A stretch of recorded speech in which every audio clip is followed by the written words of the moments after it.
You are listening to the Lucha Central Podcast Network. And now, Lucha Central Weekly.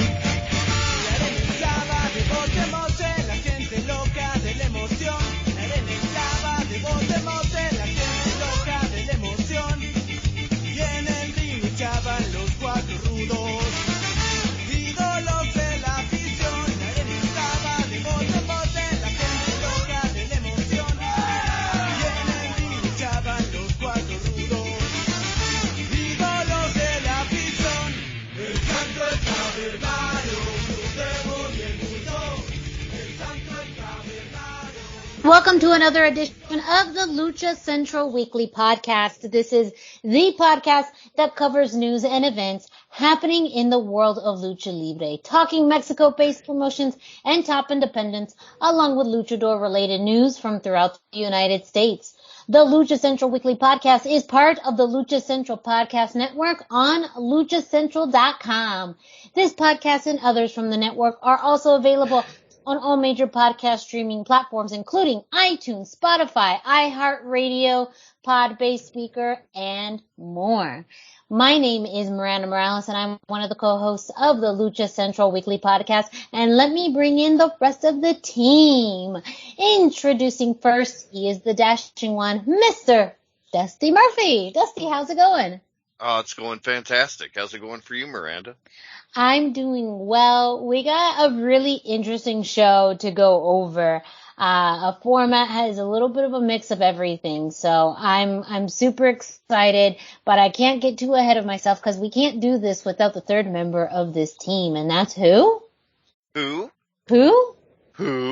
It is the one and only Brendan Barr. That's who. Yay. You know, for a second with all this special guest talk, I thought we were going to just replace me with somebody else. So, glad to be here.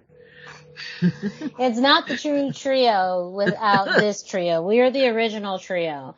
Maybe there's some interchangeable parts here and there, just like any trios, which then really isn't a trio. It's more of a faction, right? Yeah, more or less. I mean, I'm not getting into the weeds of wrestling terminology here, but I wasn't trying to take us all the way out there. Just kind of quietly highlighting that we have some cool people that have been on the show, and you will be talking about that. Mm-hmm. Yeah, we will. This week is going to be a very interesting mix of conversation, discussion, and news. We really hit the first half of the show, of course, with news, but and then we also have a big preview in the indie roundup. And then on the second half of the show, some news sprinkled in, as well as a larger discussion with a pretty big storyline happening right now. So that's just all the teaser that I'm going to give. You're going to have to fill in the blanks or just listen to the full episode to see what we're talking about. But I feel like this is really one of the more uniquely structured episodes of this show, which we hope you like. We'll be sharing our socials at the end of the show. So if you have any feedback, comments, ideas, suggestions, all of that, reach out to us on social media. But again, why don't you listen in before you start putting in your 2 cents? Give us a fair shot before you start hurling, I would say insults. But I don't want to think that negatively right away. But, give us a shot. Yes, before that feedback. So, let's get to it. We are going to jump in with news of the week with Brendan.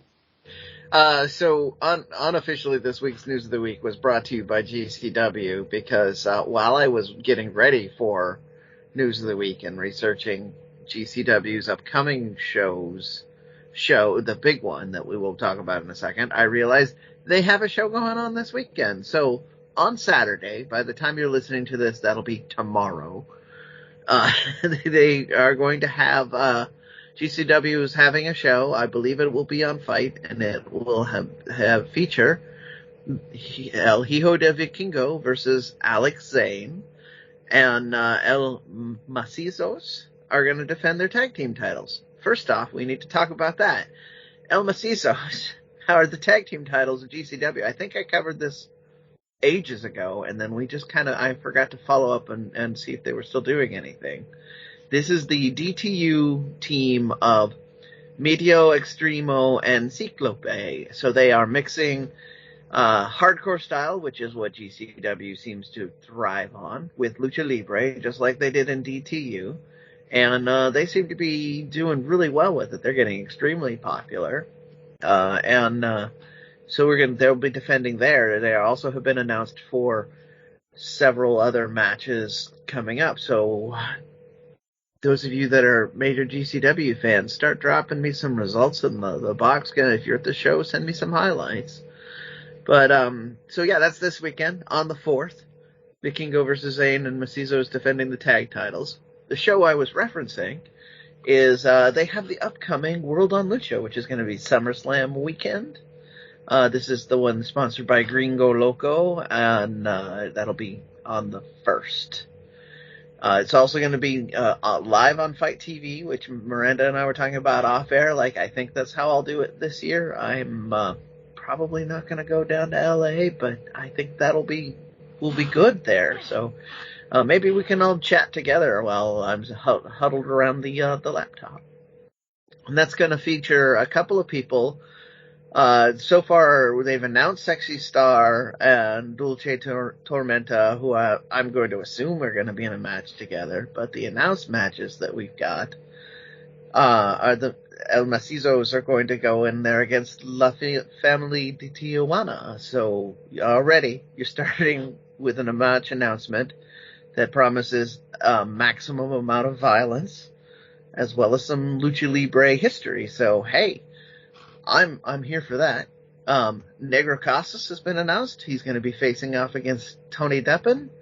And El Hijo del Vikingo, of course, is going to be there because you don't have a WrestleMania weekend show on Lucha without having him on the card.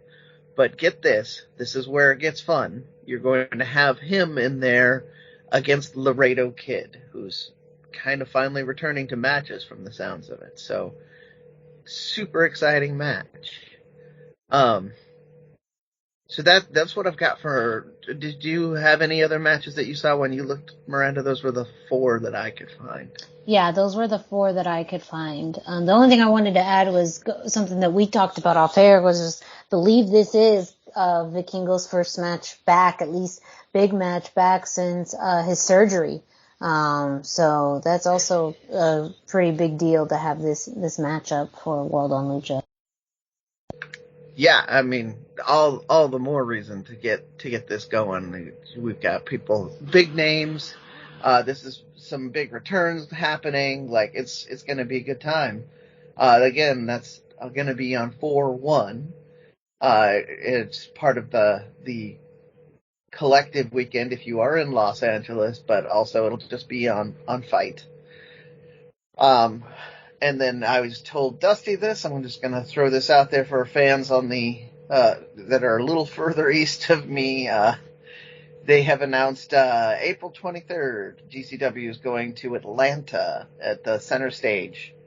And the only name that I have for that is El Hijo del Vikingo. So if you are in the Atlanta area or can get there easily, this might be your chance to see Vikingo before he goes to giant places and is selling out arenas, like we were recently talking about with PCW. So that's the kind of thing. Oh, not PCW. I'm sorry, PWR. I apologize to everybody out there. I'm a little on the tired side. Also, non-GCW news, ROH tapings were happening. I know this is 2023, and I said ROH tapings are happening. Tony Khan's a weird guy. But the tapings did happen to have Dralistico, he's going by the name, and Metalik, that's the name he's going by now. That's, was Grand Metalik in the WWE, and, Dusty, help me out. What was Mascara Dorada. Mascara Dorada. I always get the first part wrong. Yeah, and it's important to note that he actually was Metalik before CMLL gave him the Mascara Dorada title, so it's likely also the only gimmick that he owns the rights and licensing to from his career. It also, it also allows him to go back to reference a period of time where he had a lot of exposure without using the same name. Yeah, that cruiserweight, like the whole early cruiserweight competition. He was one of the hottest names, definitely the hottest lucha name in America at that time. Well, yeah, he made it so far in that tournament and so many classic matches. And the last lucha name they had there is, of course, the former ROH champion, Roosh. So stay tuned. We will have, as these tapings go on air, we will have coverage of that. Dusty and I will play rock, paper, scissors to determine who gets to do that these days. But that is my news of the week. As Miranda alluded to, we are going to do something a little different for the Indie Roundup. Although those of you who've heard it before, we have done something like this in the past. We are going to be talking about PWR's big upcoming card, and it's a huge card. So I'm just going to turn this over to Miranda and get us going on this preview of the show. Yes, thank you, Brendan. Before we jump into this preview, though, I have to preview a preview, if that makes sense, and want to plug in an interview that we have recently had with Gabe Ramirez, who is the promoter for Pro Wrestling Revolution out of the Bay Area, as well as the owner-operator of the Pro Wrestling Revolution Training Academy. We had the pleasure of speaking with him after a pretty long return. Gabe was one of the first people that we interviewed on the show back in 2020, and it is now early 2023. So it's been almost 3 years since we've had an interview with him. So we caught up with him talking about really how the Pro Wrestling Revolution Training Center has come out of the pandemic, as well as, Gabe and him as a businessman and as a promoter, how he's come out of the other side of the pandemic. As you may have remembered, a lot of what we talked about with him and about his products were lucha-masks.com, which is still open, but now the need for those masks, pretty big decline now. So ever the master, Gabe continues to pivot into new ventures and opportunities. And one good thing about really the coming out of the other side of the pandemic is how amazing things have been going with the training academy. And of course, with Pro Wrestling Revolution, we got some of his thoughts on the upcoming card, including some of the big talents that have made their ways through the doors of Pro Wrestling Revolution. And, not only just as performers, but as guest coaches at the training academy. So we have a great conversation with Gabe Ramirez. It is going to be on luchacentral.com, as well as all of the same platforms that you will hear the podcasts, such as iTunes, Spotify, Google Play, and much, much more. Highly recommend checking out our interview with Gabe Ramirez and getting, again, his thoughts on the upcoming show. Really, how things are going with the academy, and again, really, what it's been like to have some of the biggest names in Lucha Libre come through the doors of Pro Wrestling Revolution. Huge names. Yeah. We're going to talk about a few, but I mean, we also talk about Bandito and Lady Apache, and huge names that have gone through, and helped with the students, and then so they usually go on to appear on the shows. So, yeah, just fascinating interview. Yeah. So with that, let's jump into our preview. Again, this is for Pro Wrestling Revolution's live show happening on Saturday, March 11th in San Jose at Mount Pleasant High School. Pro Wrestling Revolution returns to, their mainstay at Mount Pleasant High School, a fantastic venue. VIP tickets have sold out already, so there still is some general admission left over, but we anticipate that those will be going out soon. And Pro Wrestling Revolution has had sold out crowds before, so this is truly your last opportunity to get your tickets. You can get them at luchalibreboletos.com. You can also follow Pro Wrestling Revolution, PWR believe it's PWR Revolution or PW Revolution on social media. We'll get that to you before the end of the show, but you can check out Pro Wrestling Revolution on social media and online for tickets and information. But let's jump into the card for their announced March 11th show. Really, when you talk about big names, we can't, not start anywhere but here. But they have announced a huge triple threat match, with somebody that we were just talking about making his debut with Pro Wrestling Revolution, and that's Hijo de Vikingo.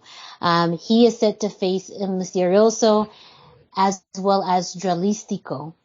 And we had a great conversation with Gabe about this, so definitely listen in on it. But in general, still a huge triple threat match, scheduled, and what a way for Hijo de Vikingo to really make that presence in the Bay Area.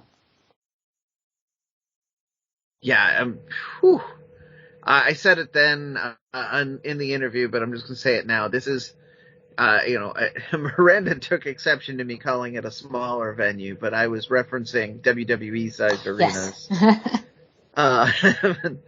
It is your chance to see Vikingo up close and personal with a lot of that personal energy, as well as, we also talked about Mysterioso and how good he is and how underrated he is.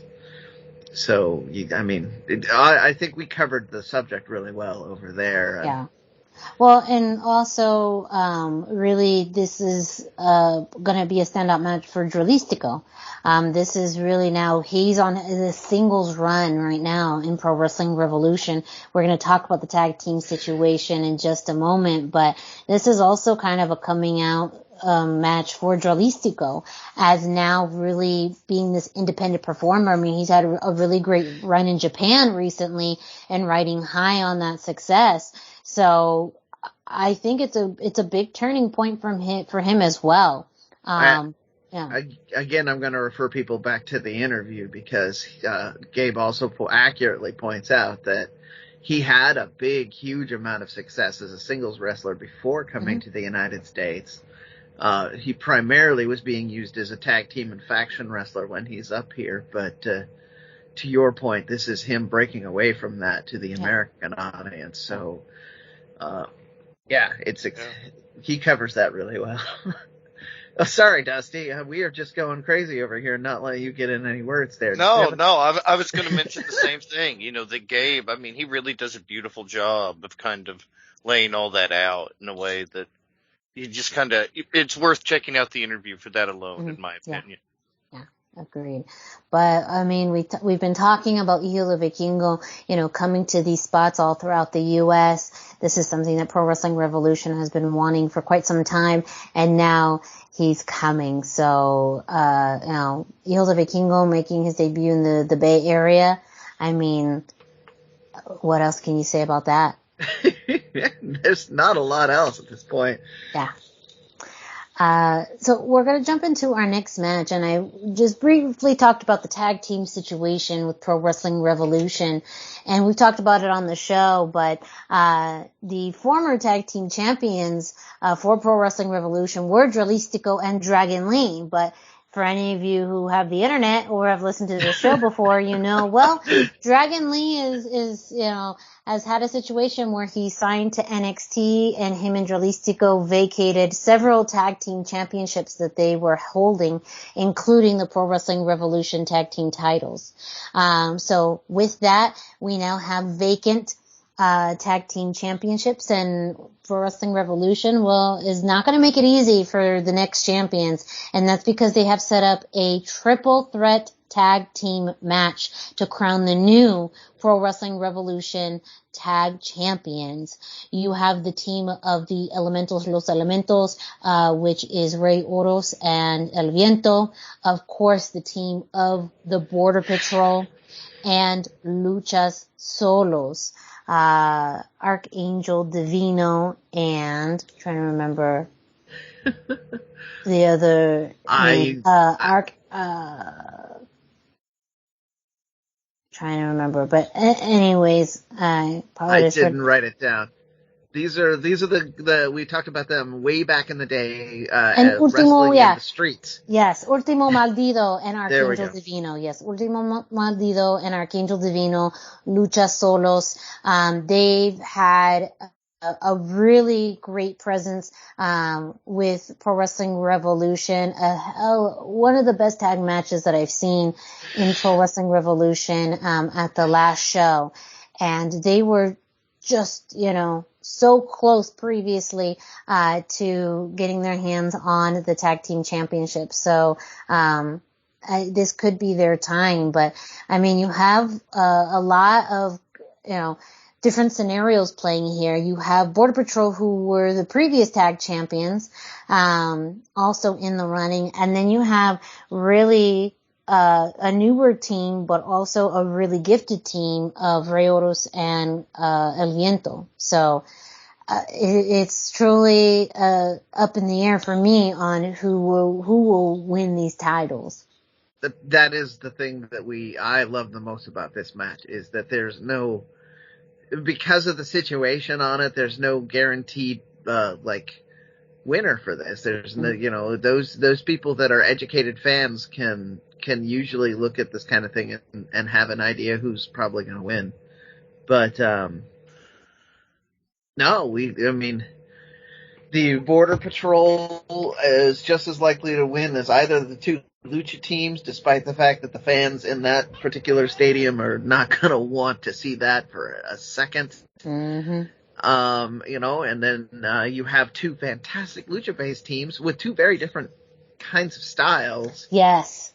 So yeah, I mean they're both high flying, but Lucha Solos really are from from the streets. They really have more of a grittiness to them. Yep. That I think is really endearing and also really admirable, because that toughness shows in the ring.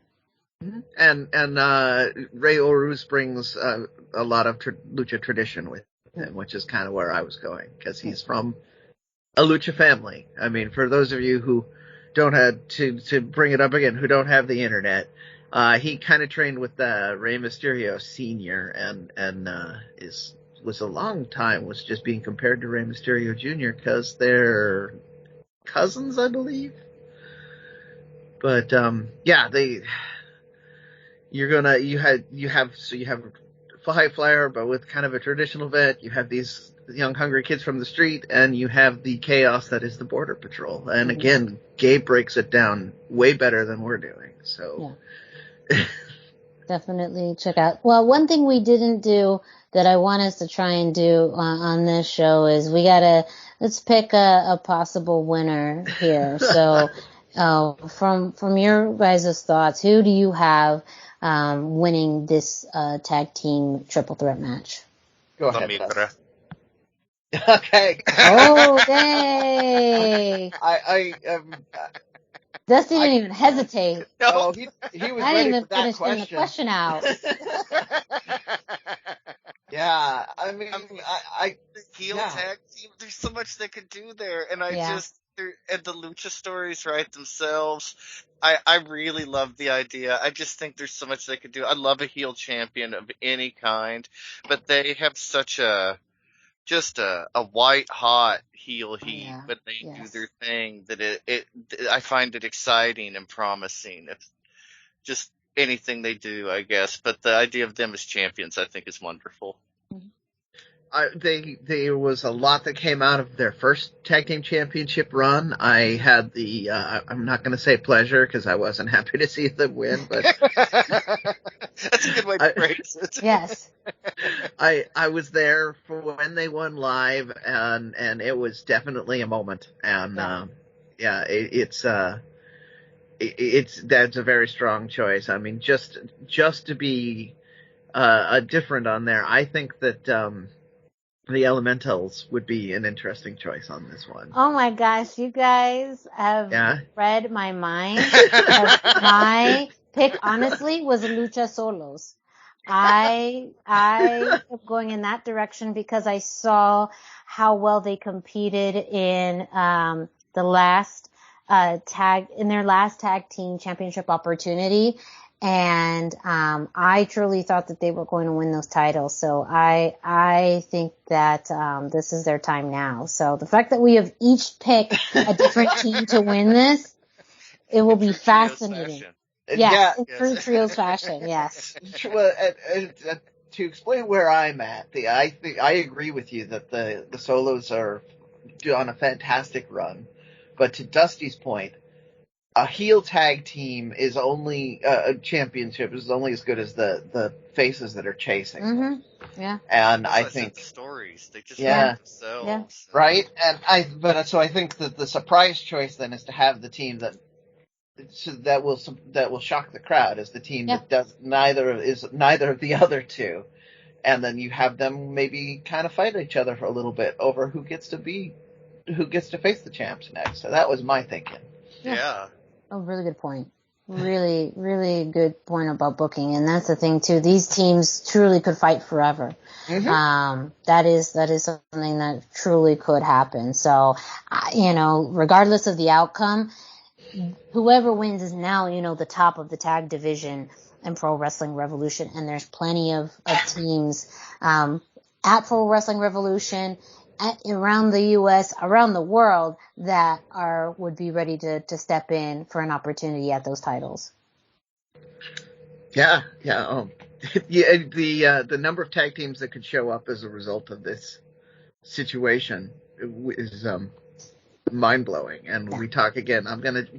Folks, just if you are getting tired of hearing us referencing the interview, I'm sorry, but it's fresh in our minds and it's really exciting and very relevant to all of this. But we talk about the doors that are opening over at PWR a lot. And if you're a luchador or an American wrestler, he was very clear about that. And you wanna do some business, he's open to it. Mm-hmm. So well, not even just American wrestler, lucha wrestler, Japanese. Wrestling. I mean, wrestling from all over. So that's why when I mention the world, I truly mean the world. Yeah. So, all right. It will be interesting to report back, after March 11th, who wins. I don't know who has to buy the first round, but, and I don't know who makes it the loser is.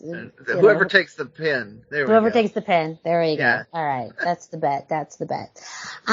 We're going to move into our next match. And speaking of former champions, the leader of the Border Patrol, Kratos, will be taking on Hijo del Dr. Wagner Jr.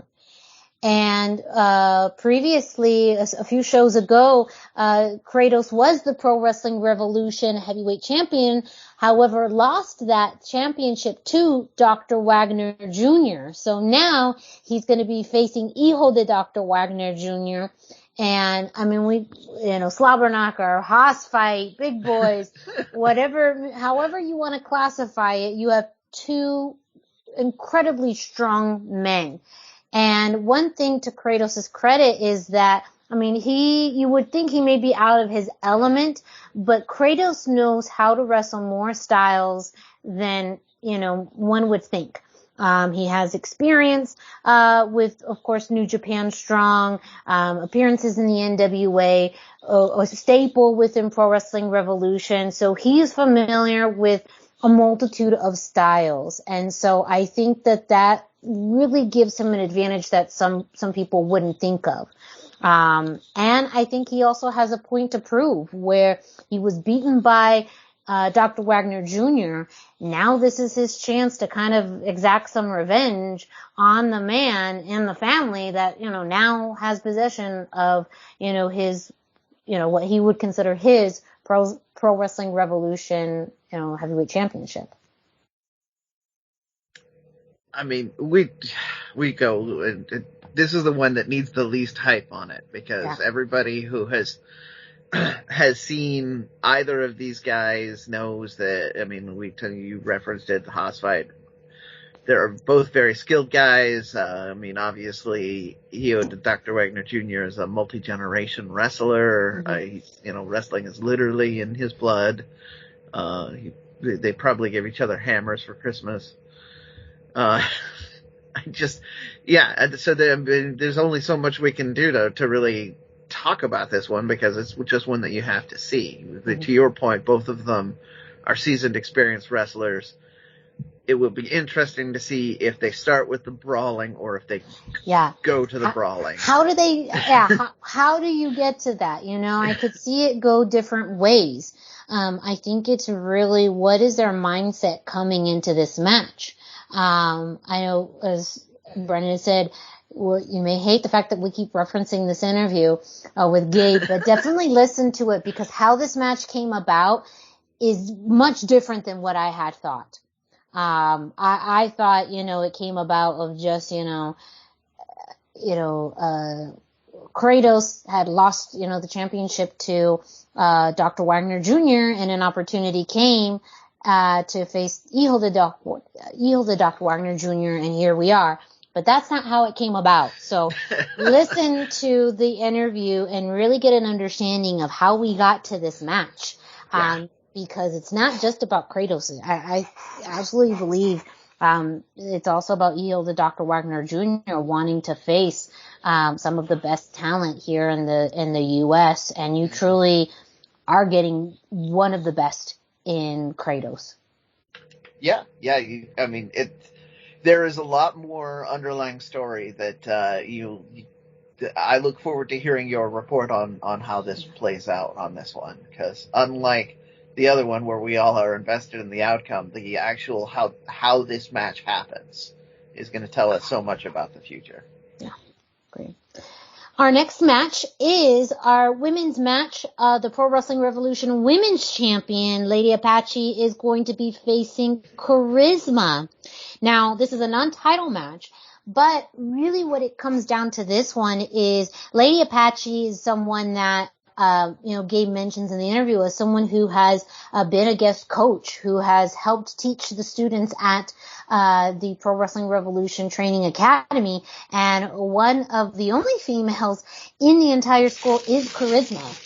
She has been a standout student there, and she's had some incredible growth in the past year. Just seeing it myself in the intervals between shows, and now she's making her way out of the training academy to different promotions. She has really excelled in a short amount of time. But Lady Apache is truly one of the best women's wrestlers, in the entire world right now. And so this seems a little bit open and shut, but I don't really think that's the case here. This is one for me that I'm just gonna. The interview really did say it all. We covered a lot of the emotion behind this one on that, and rehashing that is just not going to be as impactful as the interview that we already did on this one. Suffice it to say, folks, if you haven't listened to it, there's a lot to be said about this match, but it's covered pretty thoroughly over in the interview because this is one of Gabe's students. Yeah, and it's a big sense of pride here, and like I said, you would think it's open and shut, but I think Charisma is going to really surprise the crowd. And she's really going to be able to show us the amount of growth that she's had in a short amount of time. I know that was really one of the reasons why she got booked out here in Arizona, in Phoenix Championship Wrestling. Literally, someone seeing her at Pro Wrestling Revolution and especially seeing her progress to the point of, hey, we think you'd be great in Arizona, had a great match out here. And I think the more eyes that are continuing to be on her, the more she will continue to come up in promotions all over the West Coast and, even the country, even, outside of the U.S. So I know this is a huge landmark for Charisma's professional career and one for Lady Apache. And you both have a little bit more insight too on more of the teaching styles of luchadors and luchadoras, but it is a sense of pride when you teach your younger wrestlers and they start to surpass you and start to outperform you. And I, would think that's a sign of respect and pride, but also competition. I'm going to let Dusty touch that one. Yeah, I would assume that it is. I mean, there's always a little bit I would assume of, yeah, like you say, competition. You would be very proud, clearly, but, and it is a natural story too. The teacher, thinking that maybe the student isn't good enough. The student thinks maybe they are good enough. Lots of stuff goes on there. It's just kind of a classic story, but also it's a very proud and respectful thing for the trainer to have their student kind of be a big match, big feud, and they want to do everything they can to make their student look good too. And so you really get a special match that could really only happen when you have that intimate knowledge in a student-teacher relationship. And so this is going to be really special. This might be the highlight of the evening, actually, even though nobody's expecting it. Charisma, very hot and up and coming. Lady Apache, of course, been around forever, well-known name. She knows how to have a great match. I really think that the emotional dynamics behind it with the teacher-student relationship could help elevate this quite a bit. Really exciting match. I'm going to be really glued to this one, watching it live on March 11th. The next match that we are going to preview is a 6-man tag. We are going to be having the team of the Lucha Horsemen, Papo Esco, Vaquero Fantasma, and Necrosis versus Diablo Azteca, El Primogenio, and Nikki Savage. I mean, always talking about our boy Papo Esco, the former openweight champion. I mean, he's always something else to experience in the ring. Needless to say, an incredibly intimidating presence. And someone who's not necessarily known for teamwork. Previous to this, he was the open weight champion, in which had a lot of 4 corner matches, triple threats. Someone who's used to having his back up against the wall. This time around, he's going to be in a team environment, which will be interesting to see. How that works, or how he works in that. On the same token, you have the team of Diablo Azteca, El Primogenio, and Nikki Savage. Diablo Azteca is really a big underrated talent. He is someone who is fairly smart in the ring. I think has some incredible movement, and I think that he does really well in multi-person matches, as well as El Primogenio, who is a product of the Santino brothers school, and someone who is really kind of making his rounds throughout the West Coast, but someone who has a big affinity for lucha libre.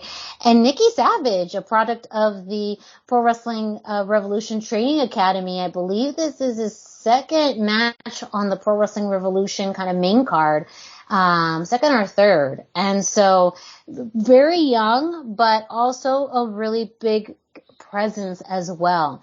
There's kind of a mix of different things happening in this 6-man tag, which makes it again kind of unpredictable. It's very hard to lean in one way or the other, but a lot of great individual talents in this match.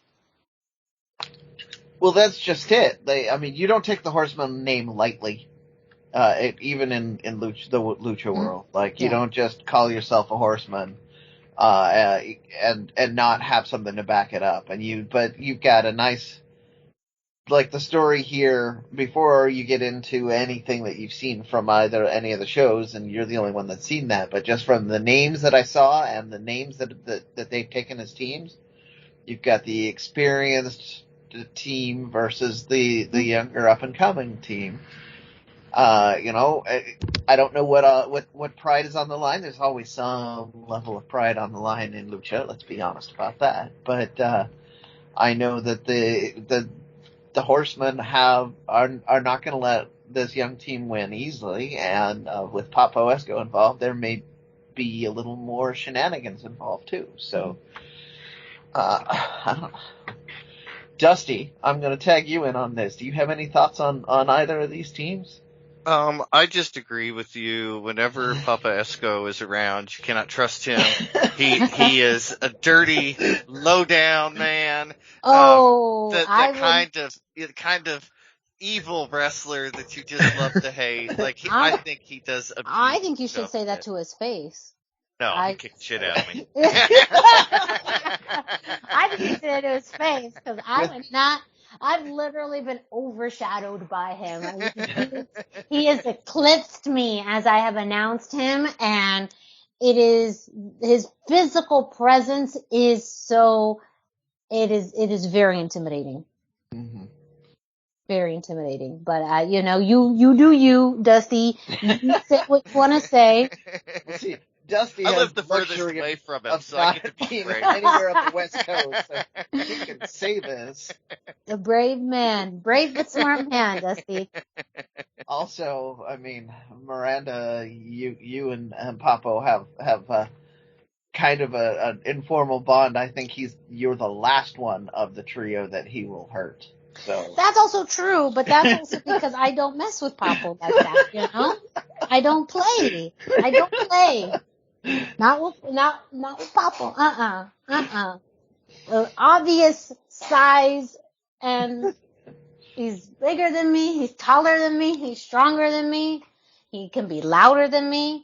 So I don't mess around, but I think, Brendan, you have a really good analysis as far as, the team dynamics. And I'm very curious to see if that will come into play, during their match, on March 11th. Last but not least, we have a 4-way match for the Pro Wrestling Revolution Openweight Championship. Your champion, Vinny Massaro, will be defending against El Kukui, Gravity, and Xavion Jr. Now, for those who may hear the word, the name Gravity, that is the same Gravity who just recently appeared, I believe, on AEW Dark, not too long ago. Absolutely. So, he is someone who is slowly making his, presence known within the US. And I think this is a great launching point. The open weight division, and those open weight championship matches have really been a highlight of the shows for, quite some time.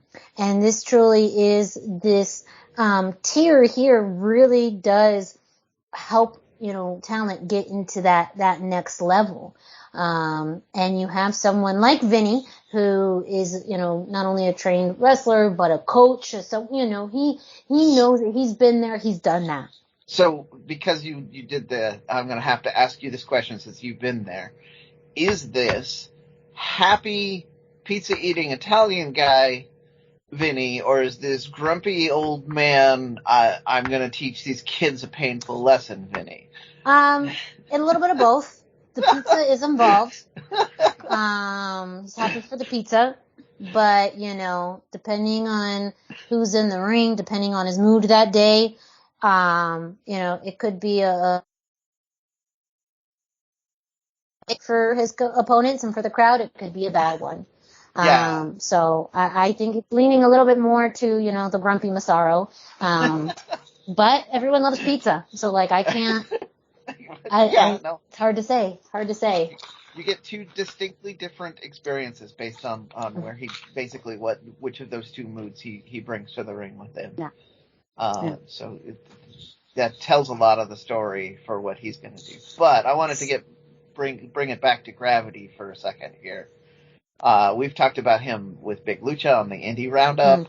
Yeah. He is kind of being dragged along because he's related to Bandito. But he is in his own right super talented. This is going to be a name that you're going to be hearing a lot in a lot of discussion on the indie circuits in the upcoming couple of years. So, we talk about this. There's another guy like Commander that we talk about. This is your chance to see him now before he becomes the main card sensation, and you have to wait in line to get tickets before they sell out instantly. Like this show is almost done because the King goes on the show, and it's probably going to be sold out very soon. But again, because I keep rambling on, Dusty, do you have any thoughts on any of the four guys in this match? I don't know. I mean, everything that I would have covered, you would have covered, I guess. Yeah, I'm just kind of adrift out here in the Midwest on my own. But yeah, but no, I think Vikingo is going to be very exciting. Yeah. Yeah, I think that the whole card into Brennan, I agree. Gravity is someone that I think is really on that cusp of breaking out, and we may start to see him in larger platforms and other shows all across the U.S. Maybe maybe more appearances on Dark, and that's gonna just raise his profile. And so, what other way to help raise his profile than to become your new open weight champion? So, that could very possibly, happen on March 11th. Of course, the other kind of wild card in there, Xavier Jr. really making his return to Pro Wrestling Revolution. He wrestled at the last show. Very young and upcoming talent too. And so, he's someone that I think will definitely be part of the future of the open weight, title picture. But El Kukui, he is someone that he is such a big character, even, with a mask, but someone who, for his size, can move so incredibly well. I think of those bigger guys like your Willie Max, that can, do flips and movements that they shouldn't, like a Fatu, that does things, a Black Taurus, that does things with a larger frame that you don't think, someone of that stature could do. And El Kukui is in that mix there. So I think that really creates like such a wild card factor for him as well. But I'm leaning, maybe a prediction of a new open weight champion in Gravity. That may be a bold prediction, but I think he's really riding high on momentum. And I think it's going to be very hard to stop him. Well, I mean, he was on momentum when I was able to make it down there. He had won the spot for it was a Rumble, I believe he won. Oh yeah. Kukui won the Rumble, I think, for an opportunity. It was a trip to Mexico. He was going to go, and I don't know all of the results of that, but yeah, I mean, he's definitely got a big upward swing right now. The crowd loves him. Mm-hmm. So, I mean, we were talking about that a bit. Like, the crowd getting behind you is the big X factor in these matches. Like, you never know where their attentions are gonna turn and who that's gonna put in that extra fighting mood, or that just do something extra interesting or fun or cool. Mm-hmm. So, yeah, this is my sleeper pick. This one could wind up being match of the night as well. You've got a bunch of stuff going on in this one. Yeah. And it's, we here in the U.S., we are just kind of used to four ways just being kind of bland and the early going, and somewhere in the middle you'll have people take needlessly long breaks and off to the side of the ring. They usually don't do that in this company. That's usually just tons and tons of wall-to-wall action with all four guys going full gear the whole match. So yeah, that's a good point too of this match as well. Expect the chaos, expect the high flying, expect that, and I think really throughout a lot of these matches too, when you're not getting high flying, you're getting crazy, spots outside of the ring. You're getting, garbage cans thrown in the ring. You're getting a lot of stuff happening. So. I mean, you mentioned it. The pizza's at ringside, so there's a decent chance that someone's going to get a slice of pizza in a non-traditional manner. Well, that is our preview for the Pro Wrestling Revolution March 11th card, and that is happening in San Jose at Mount Pleasant High School. You can still get tickets at luchalibreboletos.com. You can also follow Pro Wrestling Revolution on social media. There is Facebook, Instagram, and of course there you'll find information on upcoming shows, talent, and much, much more. Pro Wrestling Revolution is also having another show on April 29th. Talent announcements have already been made for that. That's happening at John O'Connell High School in San Francisco. Tickets for that are currently available, so you can get those now as well. So much more to, look forward to from Pro Wrestling Revolution, but 2 pretty big shows back to back in these next 2 months. We will be covering the April 29th show next month, so just hold on tight. But for now, make sure you check out Pro Wrestling Revolution March 11th at Mount Pleasant High School, San Jose, California. Tickets still available, www.luchalibreboletos.com, and follow Pro Wrestling Revolution on social media. I will be there as your ring announcer for the night. So I am so excited and honored Yes. to be there, with the crowd, really just vibe off of all of the action. And that means I will be coming back to the show, the following week to give you the rundown of everything that happened, at Pro Wrestling Revolution. While we're hyping up things that, this group is doing, it's way in the future still. But we already mentioned it in the interview. So Queen of the Indies is coming up too. Yes, yeah, Queen of Indies is coming up.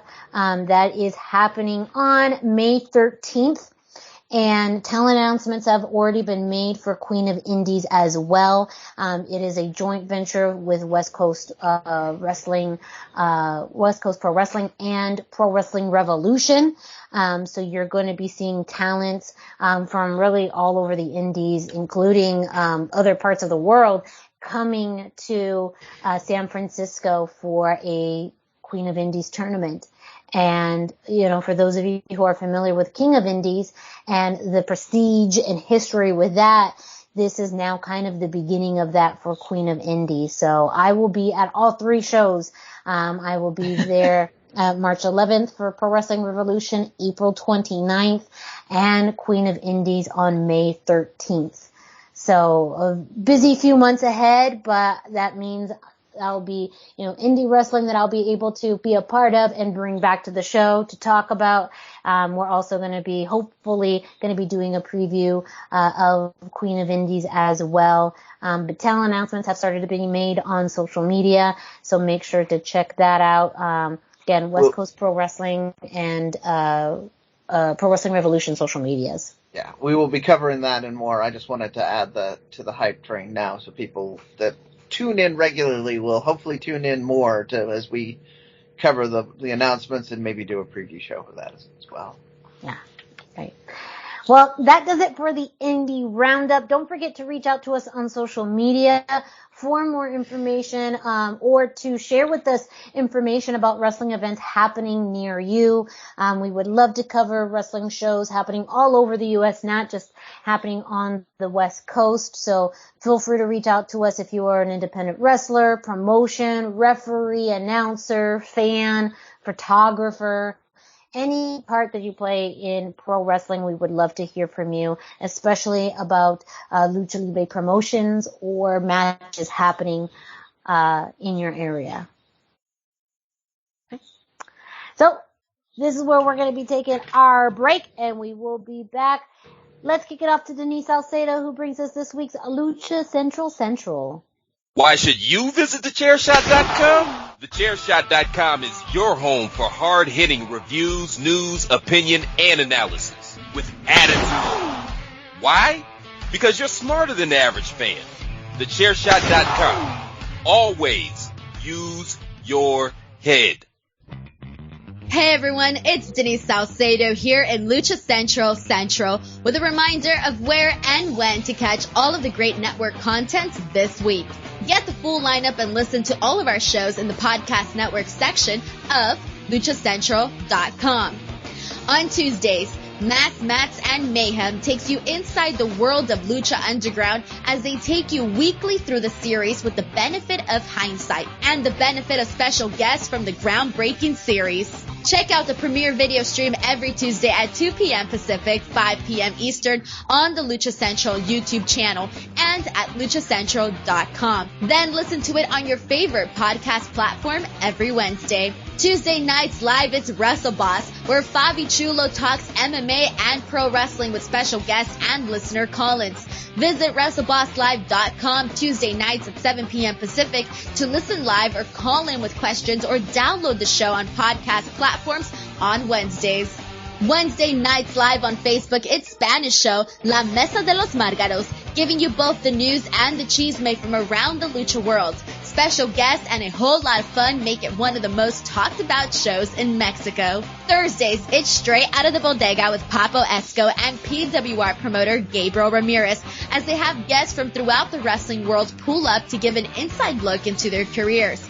From indie standouts to television superstars, each week brings a new name and perspective. On Friday, it's your double dose of Lucha Central Weekly podcast, one in English y el otro en español. Lucha Central Weekly is where you'll find all the top stories of the week, both inside and out of the ring from Mexico and anywhere luchadores are in action across the globe. Be sure to subscribe and follow all your favorite Lucha Central Network series on your favorite podcast platforms, either by their own series name or subscribe to the Lucha Central Podcast Network show pages to get all of the shows in one easy feed. And please consider giving a rating to help more fans find the shows that you love. For now, this is Denise Salcedo signing off from Lucha Central Central. Have a great week.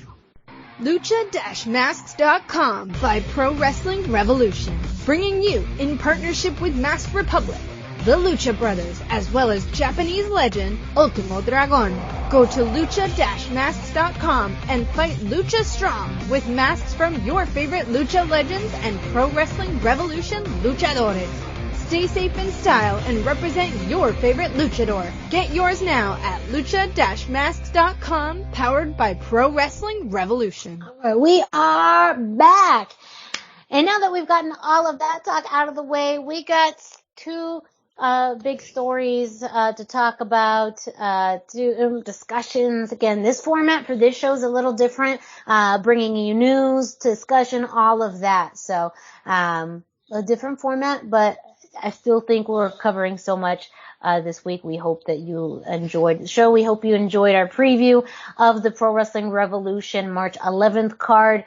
Don't forget, too, our interview with Gabe Ramirez from Pro Wrestling Revolution is up. So if you'd like to take a listen to that, you can listen to that whole interview on all the same platforms that you could find our weekly podcast. With that, we are going to be jumping into some AAA news and a big kind of collab show that AAA is doing with a promotion I don't think we expected. Yeah, we kind of touched on this previously, but NWA is doing a big crossover show with AAA. The Smashing Pumpkins are doing a festival, kind of curating a festival in Mexico City.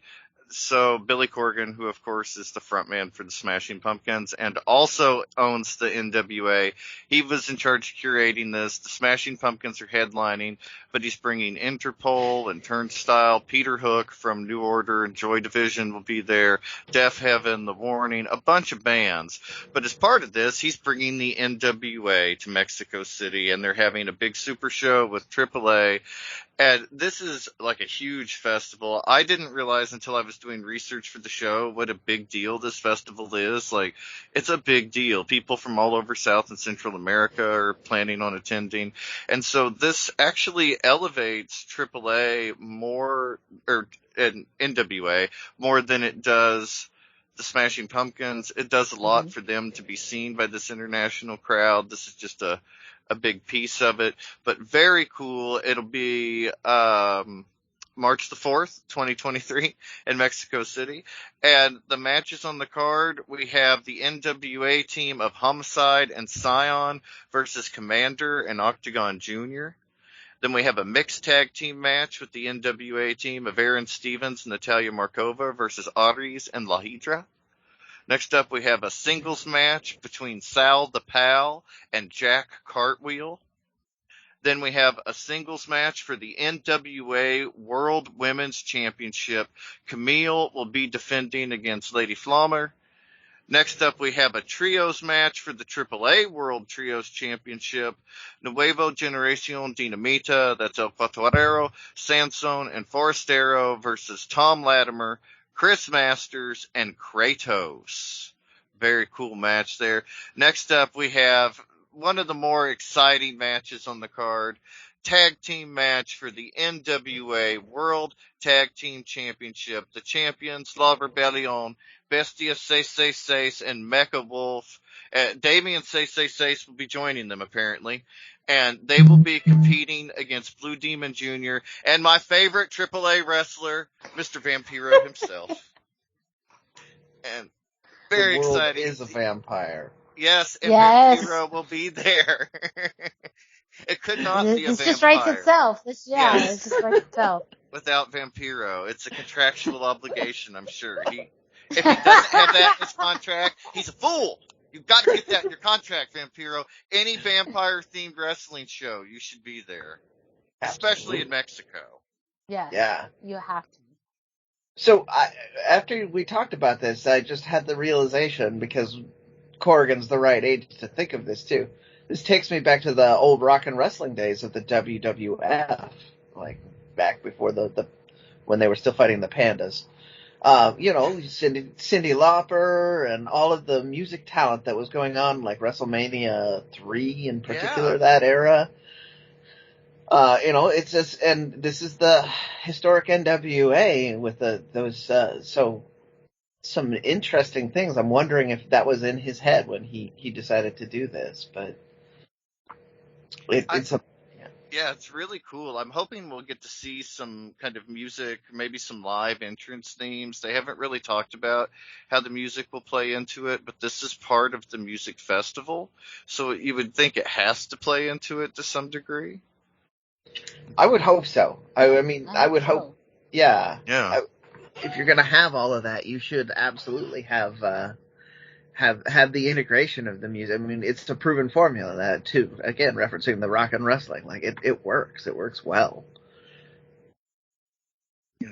I think it'll be very cool. And you'll also enjoy our next match. It's a singles match. We have Trevor Murdoch facing Psycho Clown. Oh my goodness. Okay, I didn't know I needed this match. But I need this match.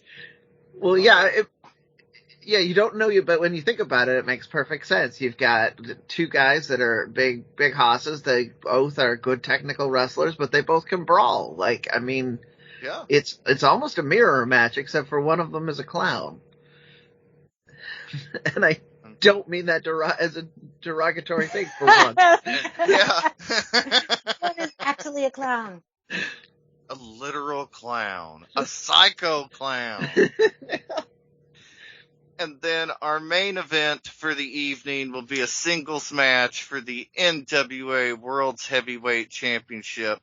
Daga will be challenging the champion Tyrus with black G's at ringside. Oh boy. Yeah. But Daga in the main event is quite exciting too. That's a name we haven't heard since the pandemic much, and to be up at the top of the card, I mean, he's really gone very far very quickly in his return, and it seems like AAA is very high on Daga. So I don't want to go too deep down this rabbit hole, but that main event, I just heard a whole bunch of people on Twitter saying they're not tuning in just by hearing that announcement. Yeah. Miranda's laughing because she knows exactly what I'm talking about. Those are two of the least popular people and Twitter. Having it in a live format, especially in Mexico, I feel like that's different than if they were to have done this in a U.S. audience. Absolutely. Yeah, no, I still think it's going to go over well. I just, I'm also sensing the negative pushback is going to be interesting to navigate around while I'm researching this. Yeah, like you mentioned, it is a contentious, perhaps, pair. Yeah. I'm trying to be very kind, but yes. Yeah. Wait, and if you don't know, just look. yeah, I mean, yeah. don't. It's Twitter. You're just gonna go down a terrible, awful, toxic rabbit hole. Just trust us. People don't like these people, and there's good reasons for some of it. So, Yeah, that's our big AAA news this week. I don't believe it'll be televised live, but I would assume it's being recorded for some type of broadcast. I don't know if it would be NWA or AAA or both. But big news, big wrestling card. Cool to see wrestling as part of the festival. That used to be, it felt like kind of a thing that was going to happen, and it didn't really happen, as commonly as you'd think. So, maybe the kind of Lollapalooza, anything can happen feel, the original Lollapalooza of the 90s. Maybe that's something that come back. Smashing Pumpkins were there. Like, they remember what it was like. Or Billy was there, I guess. Like, he's the Smashing Pumpkins now, so. I don't know if he would remember any of it, but he That's back when he had hair, man. Yeah. But we'll have all the results next week from that show. Very exciting stuff. And then any other AAA news that comes up, we will also have next week. Thank you, Dusty. You're not off the hook yet, though, because you have our final news story and discussion of the day, and we are going to be doing that with WWE. So go ahead, tell us what's happening. Yeah, this is actually my favorite storyline in wrestling right now. Dominic Mysterio, Prison Dom, ex-con Dom is one I read recently, like that one a lot. But he has just, we've talked about this before. He has really struck gold with this character. Everything he does is just wonderful. And it came out, news this week broke that the plan for WrestleMania this year in Hollywood, when they have the big WrestleMania, is Rey versus Dominic. It's obviously been building to that. We've seen the confrontation at Thanksgiving, Dominic getting arrested at Christmas, the Rey not coming out at Royal Rumble. There's been a lot building up to this, but it asks the kind of natural question when we start talking about it, like, is there going to be an Apuestas match? And ordinarily, I'd be like, I don't know, there's not enough time. But they did a lot on SmackDown this last week. He confronted Charlotte. They had a great confrontation on the microphone. I remember when Dominic started, his microphone work was just sad. But to go up against Charlotte, multiple women champion, I mean, just a charismatic wrestler and, great on the microphone, great promo, great interview. He really did a fantastic job. We talk about this all the time, but he's really come into his own with the character so much. She referenced Andrade, say, that she had her own second generation Mexican at home and that he was bigger and better than Dominic. And I mean, cool stuff going on. Things you would not expect. Triple H, I guess, is allowed a lot more freedom. We saw that. But the build up and the excitement we see, this is, aside from the bloodline, which genuinely is wonderful, but the Dominic and Rey is the second best storyline WWE's got going. They both tie in the family thing, the emotion, the history. We have seen Dominic literally grow up. We saw him as a little kid out there with the I'm Your Poppy thing with Eddie Guerrero. We're seeing a lot of Eddie Guerrero's influence on Dominic and his style. At least the hair, and he does the Eddie dance. So much cool stuff. So I have to ask you guys, do you think that this is an Apuestas match at WrestleMania? I don't see how they can do it if it's not for the mask or for the title of Rey Mysterio, being the king. And yeah. So that's my thing. It's not that is it going to be an Apuestas match? It's what is the bet going to be? Yeah, yes. I feel like it's just part of the DNA of Lucha Libre. And one of the other things too about something that seems to be kind of a subverse storyline or something else happening with this, which could add more fuel to this, at least on the SmackDown side, is the involvement of Legado del Fantasma. Right. And that kind of storyline. And one thing that I feel like they're trying to do, and it's coming off more comedic now, but has potential. There's so much attention to the Bloodline storyline. And that's because some of it started off comedic, but then you get into some more in-depth actual emotions and situations. And I think that this has the potential to get in that direction. That you have, ex-con Dom that, is a bit more comical, but you have the actual family discord happening and him being, pulled away from his roots by the Judgment Day. And so I think there's so much potential in there where it could be an actual more serious storyline.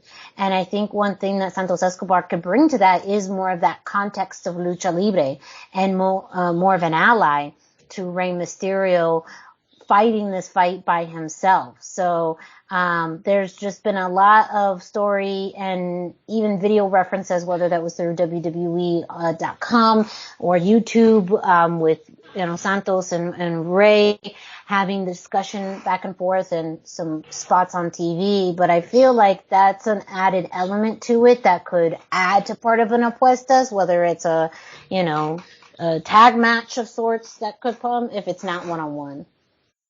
It was, at least for me, the ones that I kept finding were WWE en Espanol on YouTube kept showing even though both of them were speaking in English, the Spanish channel has the back and forth between Rey and Santos, and they referenced that during the spot on this SmackDown. So I was partially holding my breath, hoping that Legado del Fantasma was going to come out at some point during that confrontation between Rey and Dom, and based on the conversation they had. So I'm just going to recap it real quick here. It was Escobar was talking about how he has known Rey since he was a kid, which is true. This is all 100% authentic, which adds to this.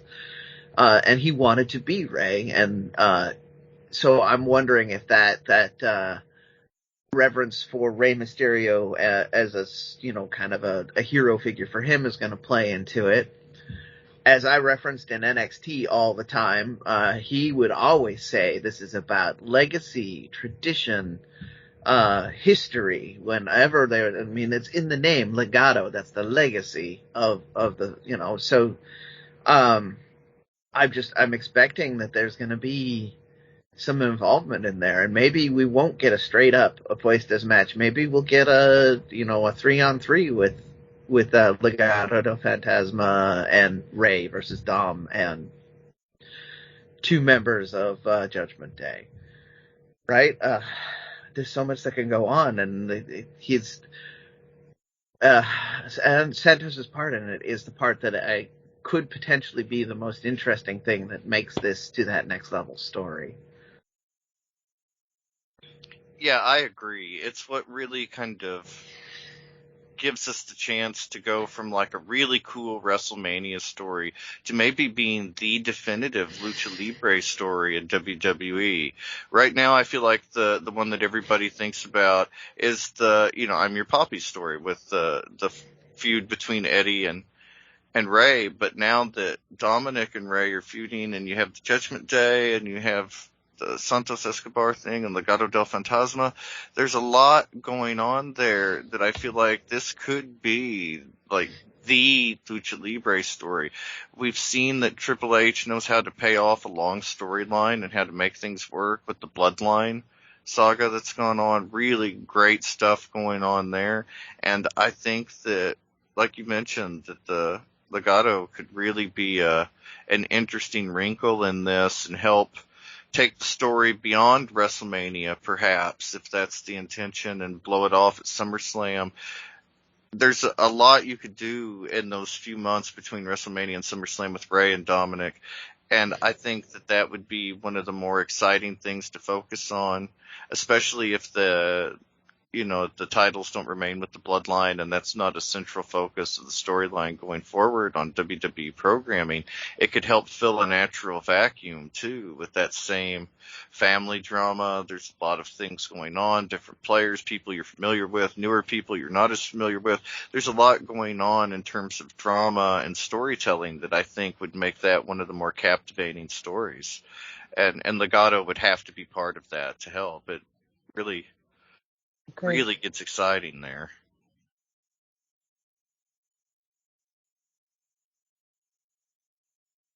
Yeah, I totally agree, and that's almost like your best bang for your buck too, because you're trying to elevate, all of these talents, and you kind of have to do it on the shoulders of Rey Mysterio, and you're doing it in different ways, where this is your opportunity to get Dominic over as, a true heel, and you're getting Judgment Day over, while you're also getting over Legado as, this face stable. All kind of on the shoulders of Rey. So, and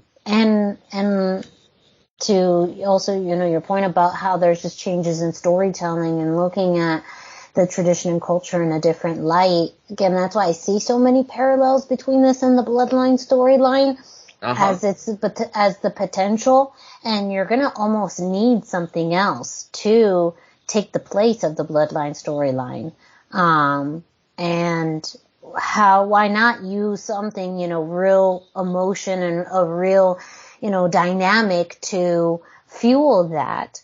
Hell, that's how Dominic even got involved, in a wrestling storyline many years ago, when you took a very real situation of a custody battle, even though there was a lot of, it was oddness of, custody on a ladder type of thing. It was the very real emotion of some man telling him, he's his dad. Like, that's, that's why it stuck with people for so long. So I feel like it has a lot of potential, and it really would have to be some kind of stipulation match or something, there would be something on the line. I don't know if it's like a retirement, if Rey loses, he retires type of thing.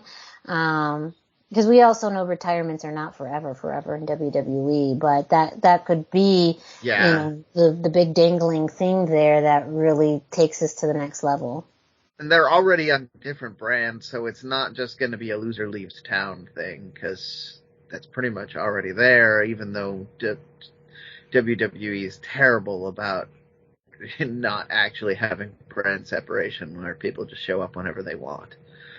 But, there's got that, like I said at the beginning of this, it's gotta be a bet of some kind. We just don't know what it's gonna be. And I think some of that is gonna depend on if this is a singles match or a tag match, a trios match.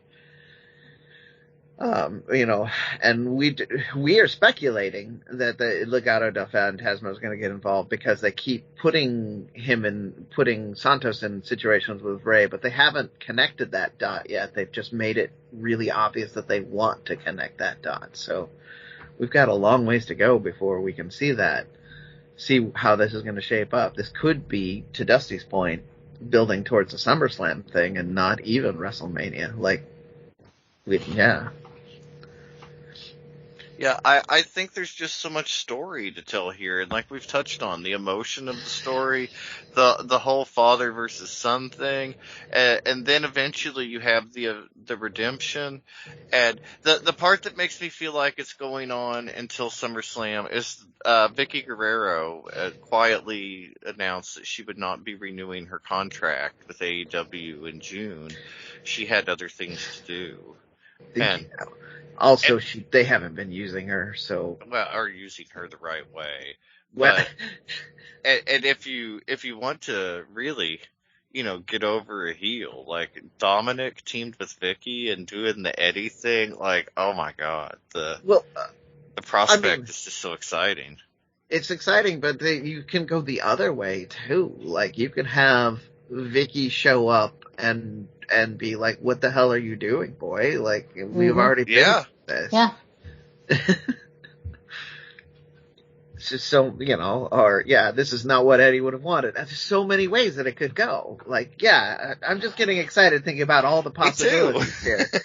And we do this on the show all the time, and WWE lets us down so much that I'm also now just getting like nervous. Like, the more excited I get for this, does that mean it's just gonna turn into a 3-week push like poor Angel Garza gets? I'm always gonna call that back. I'm still an Angel Garza mark on Twitter. That's my fake name on Twitter right now. So, and he's so charismatic. He recently shared a clip of himself on social media putting a TV announcer in Monterey through his own desk. Nice. And he just picks the guy up and backdrops him onto the desk. It was awesome. That's great. And he has so much charisma and talent, and I mean, we talk about that all the time, that you gotta have charisma, you gotta have talent. He's got the perfect combination, and the fact that they can't do anything with him is just so sad to me. Well, I mean, that will change. I think that at this point with Triple H, it's more of a thing of we're gonna wait to pull the trigger on him until it's the right time, as opposed to before, where he was getting momentum, and then they're like, no, let's take it away from him because we don't know what to do with him. So I'm holding on to that level of optimism because the WWE as a whole has improved so well as a product that I can't believe there's a world where it's getting good, but its treatment of luchadors stays just as bad.